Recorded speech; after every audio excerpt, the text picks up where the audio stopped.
Push பண்ணுன்னு சொல்றாங்க, நீங்க மாத்திரம் வேண்டாம்னு சொல்றீங்களே டாக்டர். அதை தெளிவுபடுத்துறதுக்கு தான் இந்த வீடியோ. சுகப்பிரசவத்துக்கு ஒரு இம்பார்ட்டன்ட் டிப்ஸ். எப்ப புஷ் பண்ணணும் அப்பதான் புஷ் பண்ணணும். புஷ் பண்றதுக்கு முன்னாடி நீங்க புஷ் பண்ணி வச்சுக்கோங்க. பேபிக்கும் உங்களுக்கும் ஆப்போசிட்டா வேலை செய்யும். ஸோ பேபி அதுவா இறங்குறதுக்கு என்னென்னு ஃபர்ஸ்ட் தெளிவா தெரிஞ்சுப்போம்.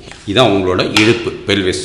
இதுல 3 எலும்பு இருக்கும். சேக்கரம் சொல்லுவோம். இது ஒரு எலும்பு, இது ஒரு எலும்பு, இங்க ஒரு எலும்பு. 5 எலும்பு சேர்ந்து தான் பேபியை வெளியில கொண்டு வருது. ஸோ பேபி எப்படி இருக்காங்க, இப்படி இருப்பாங்க. ஸோ இந்த இடம் வந்து பியூபிக் சிம்பஸ் சொல்லுவோம். ரொம்ப தெரியணும் இல்லை. பேபி மெயினா நமக்கு தெரிய வேண்டியது, பேபி வந்து பிரசவ ஸ்டார்டிங்ல இருந்து கீழே வரைக்கும் ஆல்மோஸ்ட் 10 சென்டிமீட்டர் கீழே வரணும். கர்ப்பப்பை வாயும் 10 சென்டிமீட்டர் திறக்கணும். ஸோ இது ரெண்டும் சேர்ந்து வேலை செய்யணும். பேபி எப்படி 10 சென்டிமீட்டர் மெதுவாக இப்படி ரொட்டேட் ஆகி கீழே வருவாங்க. டெலிவரி பெயின் ஸ்டார்ட் ஆகும் போது பேபியோட ஹெட் இந்த இடத்துல இருக்கும்.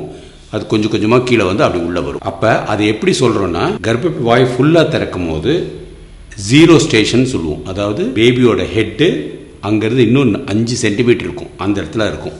அந்த 5 சென்டிமீட்டர் வரும்போதே நமக்கு புஷ் பண்ற ஃபீலிங் வந்துடும். அந்த நேரத்தில் பேபியோட தலை மாத்திரம் தான் கீழே இருக்கும்.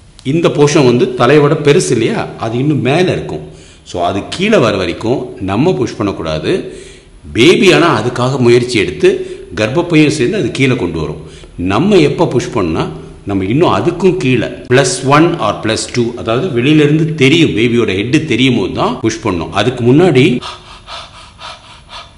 பெயின் வரும்போது அந்த மாதிரி மூச்சு எடுத்துட்டு புஷ் பண்ணாமல் இருந்தீங்கன்னா பேபி இன்னும் கொஞ்சம் ரொட்டேட் பண்ணி அப்படி ஸ்லோவாக கீழே வரும். அந்த டயத்துலேருந்து 1 hour ஆகும்.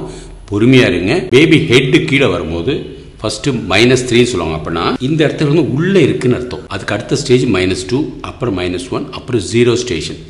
0 ஸ்டேஷன் தான் பேபியோட மேக்ஸிமம் தலை சைஸ் வந்து கரெக்டாக கீழே இறங்கிருச்சுன்னு அர்த்தம். அது கீழே +1 +2ன்னு சொல்லும் போது தான் கீழே இறங்கி வந்திருக்குன்னு அர்த்தம். +2க்கு அப்புறம் நீங்கள் புஷ் பண்ணிங்கன்னா ஒரு 45 நிமிஷத்தில் பிரசவ பாதையில் எந்த ஒரு டேரும் இல்லாமல் எப்படி கோழி முட்டை வெளியில் வருதோ அது மாதிரி அழகாக வெளில வரும். கட்டும் பண்ண வேண்டியிருக்காது. ஸோ பெல்விக் ஃப்ளோர் ஹெல்த்தியாக இருக்கும். நம்ம முன்னாடியே புஷ் பண்ணிட்டோம்னா ஹேர் நிறையா இருக்கும், பிளட் லாஸ் நிறையா இருக்கும், வலி எக்கச்சக்கமாக இருக்கும், தேவையில்லாமல் கட்டும் பண்ணுவாங்க. அதை அவாய்ட் பண்ணோன்னா எந்த டயத்தில் புஷ் பண்ணணும் அந்த டயத்தில் தான் புஷ் பண்ணணும். +1 கீழே +2 வந்தால் தான் புஷ் பண்ணவே ஆரம்பிக்கணும். இந்த ஹெட் மெயின் போர்ஷன் இருக்குங்களா, அது 0 ஸ்டேஷன் வரும்போது அதுக்கப்புறம் தான் வந்து பேபி கரெக்டாக உள்ளே வர ஆரம்பிக்குது. +1க்கு வந்தப்போ தான் ஷோல்டர் வந்து பிரசவ பாதைக்குள்ளே வந்திருக்கும். அதுக்கு முன்னாடி பிரசவ பாதைக்கு மேலே இருக்கும். நம்ம வீணாக பேபியை இழுக்க வேண்டியதாக இருக்கும். பேபி சுகமாக வரணும், அதான் சுகப்பிரசவம்.